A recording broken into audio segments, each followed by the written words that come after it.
somente a graça, só a graça.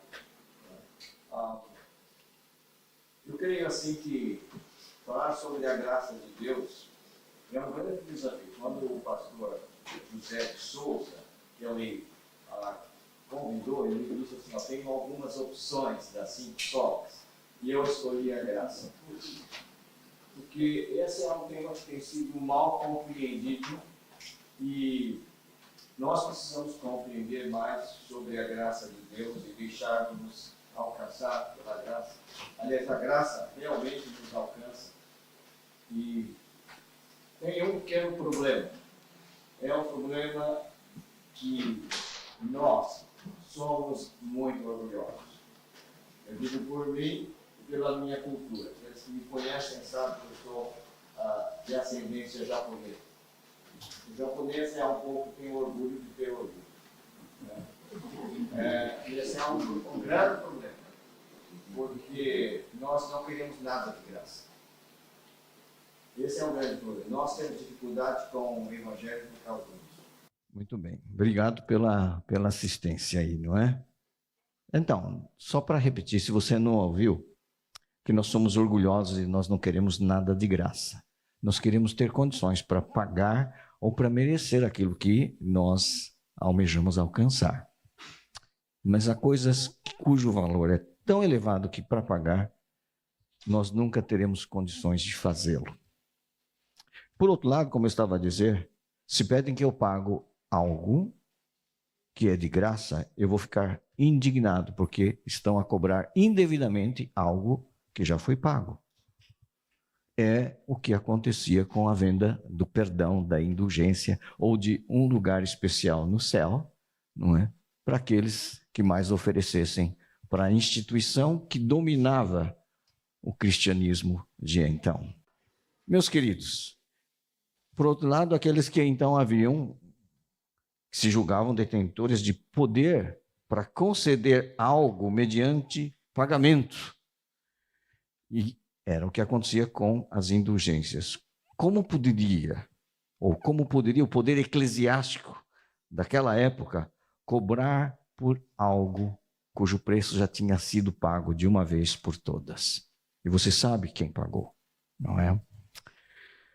Falando um pouquinho do orgulho, meus queridos, nós somos orgulhosos até que compreendermos a nossa limitação e a nossa impossibilidade de comprar algo que, por mais rico que eu seja, eu não poderei pagar. O Salmo 49, no versículo 7, diz o seguinte: ao irmão, verdadeiramente, ninguém o pode remir, nem pagar por ele o seu resgate, pois a redenção da alma deles é caríssima e cessará a tentativa para sempre. Todos querem viver para sempre. Todos querem garantir que não vão sucumbir, não vão morrer. Então, o texto está a dizer aqui, o Salmo 49 diz que ninguém o pode remir, nem pagar por ele a Deus o seu resgate, pois a redenção da alma, versículo 8, deles é caríssima e cessará a tentativa para sempre, para que continue a viver perpetuamente e não veja a cova. Porquanto vence morrerem os sábios e perecerem tanto o estulto como o inepto, os quais deixam a outros as suas riquezas.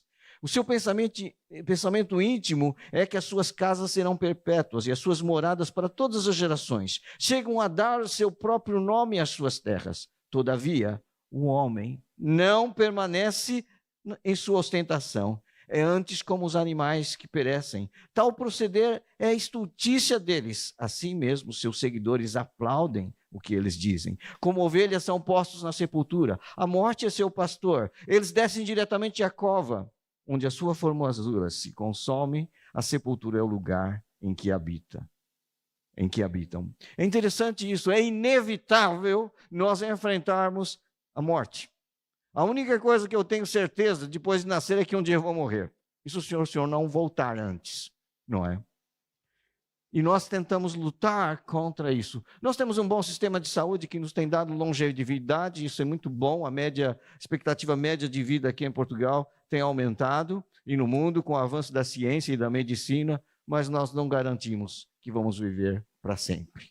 Nós não garantimos nada, não é? O nosso destino é que viemos do pó e ao pó voltaremos. Mas sabe, essa é uma perspectiva daqueles que não têm Deus, daqueles que no seu orgulho ostentam aquilo que têm. Mas sabe, o salmista diz no versículo 15, Deus remirá a minha alma do poder da morte, pois ele me tomará para si. Isso é graça. É Deus quem toma a iniciativa de remir a minha alma do poder da morte. Porque é Ele quem toma a minha alma para si. Indo para o Novo Testamento, e quem mais defendeu a doutrina da graça nas suas cartas foi o apóstolo Paulo. Então eu convido-vos a abrir as suas Bíblias na Epístola de Paulo aos Efésios. É muito, muito bom você ler Efésios capítulo 2, de 1 a 10, porque a doutrina da graça está presente aqui. É muito interessante nós lermos Efésios capítulo 2. E deixa-me dizer uma coisa, se você não acredita na inspiração da Sagrada Escritura, leia Efésios com atenção e você vai ficar convencido. Um homem não poderia ter escrito isso da sua própria cabeça. Ele tinha que ser inspirado pelo Espírito de Deus. Ele começa dizendo, capítulo 2, no verso 1, Ele vos deu vida, estando vós mortos nos vossos delitos e pecados, nos quais andastes outrora, segundo o curso deste mundo, segundo o príncipe da potestade do ar, do espírito que agora atua nos filhos da desobediência, entre os quais também todos nós andamos outrora, segundo as inclinações da nossa carne, fazendo a vontade da carne e dos pensamentos, éramos por natureza filhos da ira, como também os demais. Está a dizer aqui que nós estávamos mortos. Nós estávamos mortos. E aí eu quero dizer para você, como é que a gente sabe que essas pessoas que estão andando, versículo 2, segundo o curso desse mundo, estão mortos? Que tipo de morte é essa? Sabe que eles não são zombies, como a gente diz, não é? Mas é como se fossem. Sabe por quê? Porque a vida está associada à união com Deus. Alienado de Deus, eu estou morto. Estou espiritualmente morto. As pessoas, se você olhar nas redes sociais, parece que todos estão vivos, o glamour e todas aquelas cenas e coisas assim. Você pensa assim, essas pessoas estão mais vivas do que nunca. Paulo discorda.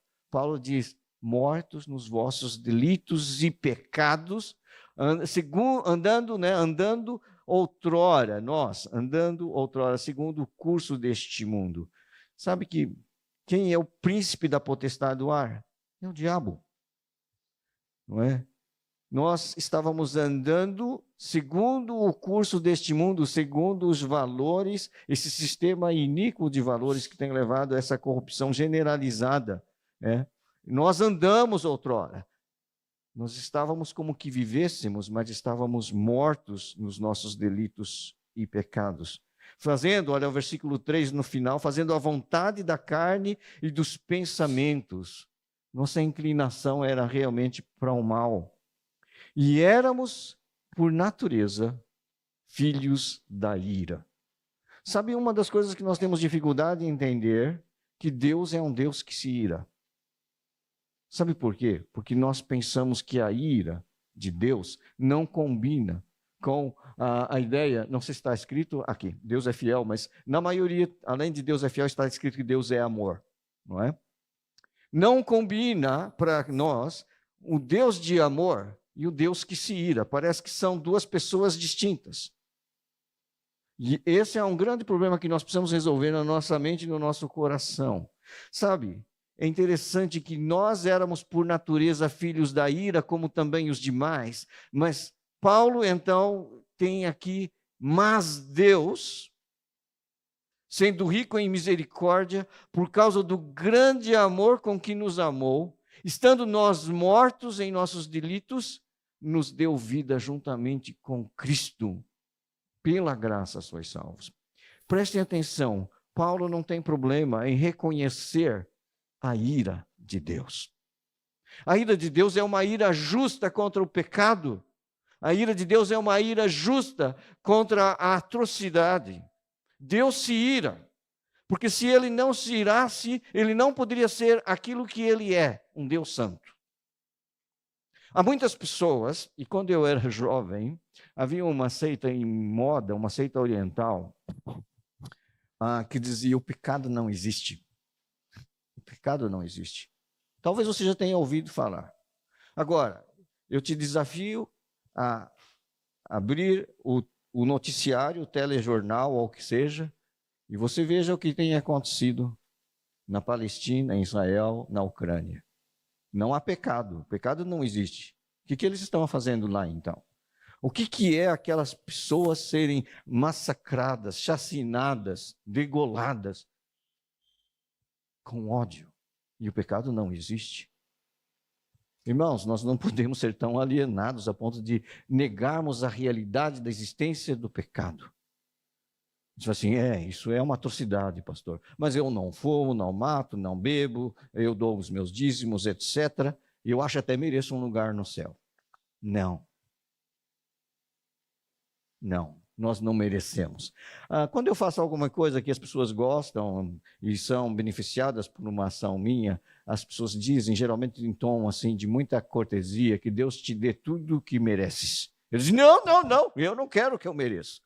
Porque o que eu mereço é a morte, é o inferno, é a ira de Deus, porque eu sou pecador. Não me dê o que eu mereço. Sabe, Deus se ira, porque ele é justo. E o meu pecado, a minha transgressão merece justa punição. Nós ficamos indignados quando os tribunais ilibam uma pessoa que é corrupta. Não ficamos indignados com isso? Nós ficamos indignados quando um criminoso se safa. Então, se Deus é justo, aquilo que eu cometi de pecado merece justa punição. Eu posso não ter matado ninguém, mas seguramente já alimentei ódio no meu coração e matei aquela pessoa por quem eu nutro ódio e a risquei dos meus relacionamentos. Já eliminei das minhas amizades na rede social. Eu não quero mais saber daquela pessoa. Você há de admitir que você já desejou algo que o outro tinha e que você diz: por que ele não eu? Isso é pecado, irmãos. É cobiça, é inveja, é o desprazer com o sucesso do outro. Não somos pecadores, não somos. Somos mauzinhos, nós manipulamos para conseguir os nossos propósitos e não nos importamos com os outros. Nós, os religiosos, protestantes, evangélicos, arrumamos formas piedosas de pecarmos e achamos que isso está muito bem. Não, não está. O salário do pecado é o que, irmãos? A morte. A morte, então, quando alguém diz que Deus dê tudo que tu mereces, não faças isso, nem Deus, o que eu mereço é o castigo eterno. Sabe por quê? Porque se eu deixar me convencer pelo Espírito Santo daquilo que realmente sou, eu sei que eu não mereço o céu. Eu não mereço. E não tenho como pagar para me tornar merecedor disso. Meus queridos, eu vou fazer um parêntese, não sei se tem muito tempo, mas vou fazer um parêntese. Vocês lembram da da história do jovem rico? Menino que cresceu no judaísmo, numa família abastada, ele era riquíssimo, e ele ouviu falar de Jesus e fez uma pergunta: que devo fazer para herdar a vida eterna? Lembram-se disso? Mestre, que farei para herdar a vida eterna? Essa pergunta já está errada. Sabe por quê? Não há nada que eu possa fazer para herdar a vida eterna. Está teologicamente errada. Mas Jesus dialoga com ele e ele diz assim: olha, então, obedeça os mandamentos. Eu obedeço tudo, tenho feito tudo isso. Não é? Daí Jesus falou assim: falta um bocadinho assim. Vai, vende tudo que tem, dá aos pobres e terás um tesouro no céu. Lembram-se dessa história? Sabe o que Jesus propôs? Um big negócio para ele. Mas ele não tinha olhos para isso. Diz que Jesus, fitando nele o amor, só disse: falta-te uma coisa, meu querido. Vai e vende tudo. Tudo que tens, dá aos pobres e terás um tesouro no céu. A Bíblia diz que mesmo Jesus amando e dizendo isso para ele, ele retirou-se contrariado e triste. Sabe por quê? Porque diz o texto que ele era riquíssimo. E Jesus estava propondo para ele que ele abandonasse aquelas riquezas porque ele teria tesouros no céu. Ele não conseguia vislumbrar eternidade. Ele estava cego. E muitas pessoas estão cegas porque elas acham assim: se eu renunciar àquilo que sou, àquilo que tenho, os meus relacionamentos, eu vou ficar sem nada, Jesus. Não, você vai ter espaço para receber tudo e muito mais. Esse é o problema, que nós pensamos em cristianismo como algo negativo. Tenho que deixar, vou perder. Não. Vai ganhar, meus queridos. Sabe por quê? Seu coração, ele precisa estar totalmente aberto e o espaço totalmente livre para que Deus te possa abençoar. É por isso que ele diz: abandona tudo. Você vai ter os tesouros no céu para toda a eternidade. As riquezas que vocês têm aqui agora, elas são incertas. Vocês sabem que há algum tempo atrás algumas pessoas tinham dinheiro aplicado no banco privado, num fundo do Espírito Santo. O que virou aquilo, meus irmãos? As riquezas são incertas. Aquilo que nós temos por garantido hoje não teremos amanhã. Mas os tesouros no céu, lá os ladrões não roubam, a ferrugem, a traça, não tem poder. E o que Jesus estava propondo para aquele jovem é que ele deixasse espaço total para seguir Jesus e receber tudo que Jesus tinha dado para ele, coisas que ele não merecia. Ele não merecia. Ele mostra que não merecia, sabe por quê? Porque depois ele também abandona o Senhor. Que decisão triste. Acho que esse rapaz nunca mais foi feliz na vida, com todo o dinheiro que tinha. E eu quero dizer uma coisa para você: não é porque o que Jesus oferece é de graça que é barato. Esta é a grande coisa que nós precisamos entender. O resgate da minha alma é caríssimo e não há como pagá-lo. Voltando à ideia de um Deus santo, de um Deus justo, de um Deus que com toda justiça se ira. O pecado e o crime tem que ser pago e a justiça de Deus satisfeita. Agora, eu vou falar uma coisa para ti: se você fosse para a cruz para pagar pelos seus pecados, nem assim tu conseguirias lograr a tua salvação. Sabe por quê? O sacrifício que Deus exige tinha que ser de alguém sem pecado e perfeito. Por isso que Jesus disse aquilo que foi dito: eu sou o caminho, eu sou a verdade, eu sou a vida, ninguém vem ao Pai a não ser por mim. O que eu quero dizer para você, lembra quando Jesus estava lá no Getsemane e ele disse: Pai, se possível, passa de mim? Que cálice era esse, meus queridos? Sabe o que diz o profeta? Esse é o cálice da ira de Deus. Jesus tomou o cálice da ira de Deus. Quando Jesus estava lá na cruz, a ira de Deus que tinha contra o pecado do mundo foi descarregado em Jesus. É por isso que o sofrimento de Jesus foi o maior sofrimento que alguém poderia ter. Sobre ele foi descarregada a justa ira de Deus. A ira e a justiça de Deus ficaram satisfeitas com a morte de Jesus. É por isso que ele diz: mas Deus, sendo rico em misericórdia. E misericórdia, sabe o que significa literalmente? É eu não receber aquilo que eu mereço. Eu merecia o inferno, eu merecia o castigo eterno, a alienação eterna, o sofrimento eterno. Mas ele diz assim: eu não vou descarregar a minha ira sobre você que era filho da ira. Essa ira já foi descarregada sobre Jesus, o único Filho de Deus. Porque Deus amou de tal maneira o mundo que enviou o seu único Filho para morrer lá na cruz e satisfazer os critérios justos da ira de Deus, da justiça de Deus. Então, meus queridos, é de graça, mas não é barata. Graça barata é o que se vendem por aí no supermercado da fé. A graça que emana do Evangelho é a graça que custou a vida do único Filho de Deus, que por amor de ti, por amor de mim, morreu no meu e no teu lugar. Estando nós mortos em nossos delitos, morto, não tem ação, não tem nada. Alguém tem que fazer as coisas por ele. Ele nos deu vida juntamente, versículo 5, com Cristo. É pela graça. Se misericórdia é eu não receber o que mereço, graça é eu receber aquilo que eu não mereço. Eu não mereço a vida eterna, eu não mereço perdão, eu não mereço ter paz com Deus, eu não mereço reconciliação, mas Ele me oferece, porque me ama e teve misericórdia de mim. É por isso que nós não podemos admitir qualquer tentativa de substituir a graça de Deus por qualquer tipo de barganha. Nós temos que tomar muito cuidado com duas coisas. Uma delas é o orgulho que nos impede de receber a graça de Deus. E a outra é achar que eu vou ganhar a salvação fazendo trocas com Ele. Não, Deus não é um Deus capitalista. Deus não é um Deus da burguesia mercantil da época do Martinho Lutero. Deus dá de graça a salvação.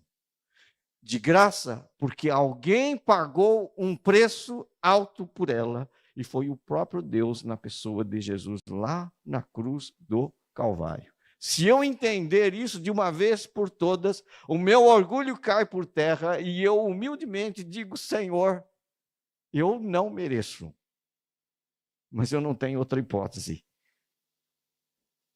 Derrama a sua graça sobre mim. Eu quero receber esta prenda que me dá, esse presente. Eu não mereço. Eu só tenho que agradecer e dizer: Senhor, eu quero viver só para o Senhor a partir deste momento. Irmãos, e o que Jesus fez, o que Deus fez em Cristo, e juntamente com Ele nos ressuscitou e nos fez assentar com Ele nos lugares celestiais em Cristo Jesus. Cristão que está em Cristo está acima de todo o principado, potestade e poder, porque ele está nos lugares celestiais em Cristo Jesus. Lembre-se disso. Nós estamos em Cristo. Tu estás em Cristo. Então, já não estás morto. Ressuscitaste, está sentado nos lugares celestiais em Cristo. Para mostrar, versículo 7, nos séculos vindouros, a suprema riqueza da sua graça em bondade para conosco, de novo em Cristo Jesus. Porque pela graça sois salvos, e ele enfatiza isso, mediante a fé. Isso não vem de vós. É o quê? É presente de Deus, é dom de Deus, não de obras, para que você não fique cheio de si. Para que ninguém se glorie. A glória seja dada a Ele. Toda a glória que não é dada a Deus se torna vanglória. Por isso, meus queridos, toda a glória é dada a Ele. Não de obras, então não há nada que você possa fazer para que ninguém se glorie, pois somos feituras dEle, criados, de novo, em Cristo Jesus. É muito interessante. Tu não podes te criar a ti mesmo. A criação implica na ação do Criador. Então é tudo obra do Senhor. É obra de Deus, criados em Cristo Jesus para boas obras, as quais Deus de antemão preparou para que andássemos nelas. As boas obras aqui, meus queridos, não são a causa da minha salvação, mas são a consequência, a evidência de que eu recebi a graça de Deus. Assim vejam os homens as vossas boas obras e façam o quê? Conhecem? Vós sois a luz do mundo. Assim vejam os homens as vossas boas obras e glorifiquem a quem? A ti? Ao vosso Pai.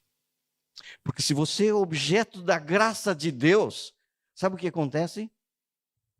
Você vai entender de uma vez por todas que Ele te criou para boas obras que glorifiquem quem? A ti? Ao teu orgulho? Não, que glorifiquem a Ele. A glória seja dada a Ele. Como eu ia explicar essas coisas, não é? Sabe que havia um retrato de uma pessoa importante, que alguém olhou e viu, estava tão bem executado, Sabe o que disse? Alguém falou assim, sabe? Ninguém vai querer saber quem era essa pessoa que foi retratada. Eles vão querer saber quem pintou. Não é? Por quê? O autor. Nós estamos aqui, mas a obra é de Deus. Se você hoje é um crente transformado, salvo, que tem alegria, que tem paz, que pode testemunhar, as pessoas vão dizer assim: o que aconteceu contigo? Obra é do Espírito Santo, a obra de Deus. Ele que deve ser glorificado. Sabe? Deus vai ser mais glorificado na sua vida quando a obra dele for se completando e tu te pareceres ainda mais com Jesus.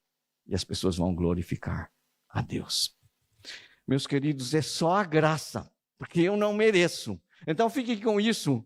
Misericórdia é eu não receber o que eu mereço, mas graça é eu receber aquilo que não mereço, a salvação que me é dada de graça, mas o preço foi alto. Foi o sangue de Jesus Cristo lá na cruz. Quando os reformadores entenderam isto e viram a realidade da igreja instituída de então, eles protestaram e começaram a pregar o evangelho da graça de Deus e fizeram uma mudança em toda a cristandade, um impacto e uma mudança grande na cristandade. Um deles foi John Knox. John Knox, escocês. Este homem não foi o primeiro da reforma na Escócia, mas ele viu um dos reformadores e serviu ao lado de um dos primeiros reformadores e viu as pessoas serem mortas pela sua fé. Ele foi impactado. Era um homem que também esteve com Calvino. Ele bebeu da fonte teológica da reforma e se tornou, então, o grande reformador do seu país, a Escócia. Ele foi o que estabeleceu as bases do que é o presbiterianismo, não é? Lá em 1500 e pouco. O que eu quero dizer sobre John Knox, pelo seu amor à graça e por sua pregação, não é nada mais, nada menos do que falar que este era um homem de oração. E sabe, quando eu vejo como este homem orava, eu me sinto muito pequeno na minha vida de oração. Sabe?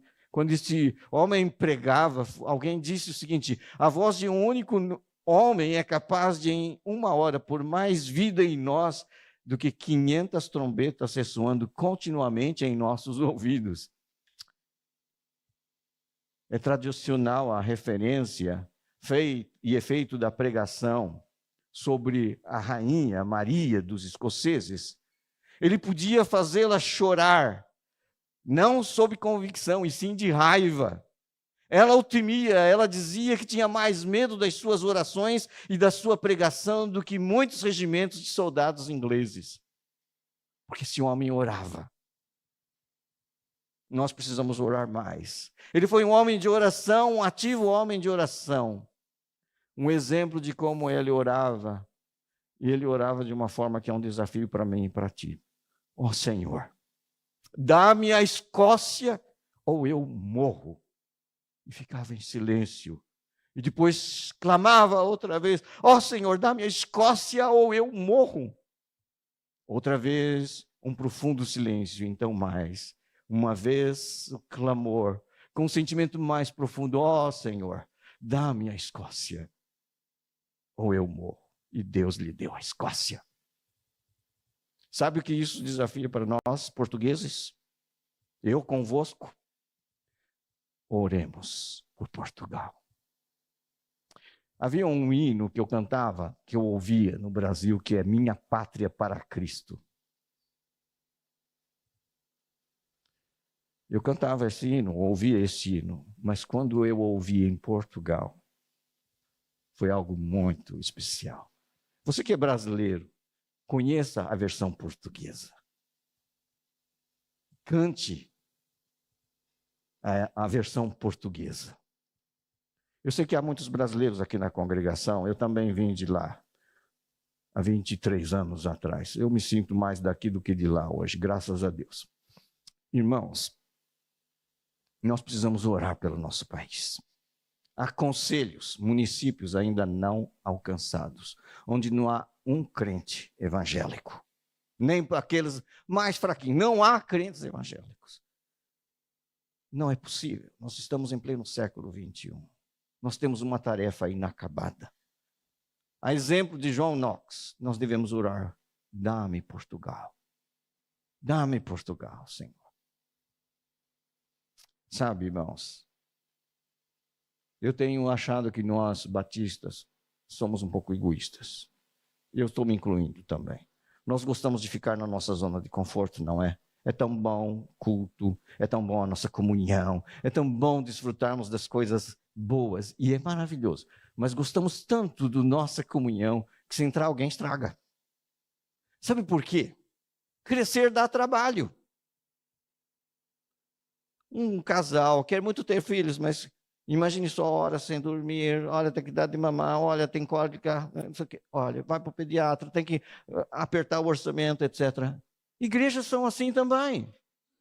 Nós estamos muito confortáveis na nossa zona de conforto, nós gostamos da comunhão dos irmãos, mas sabe, Portugal ainda precisa ser alcançado, meus queridos. Há pessoas que não sabem nada do evangelho da graça de Deus, não sabem que Jesus já morreu e pagou tudo e não há nada que possa pagar.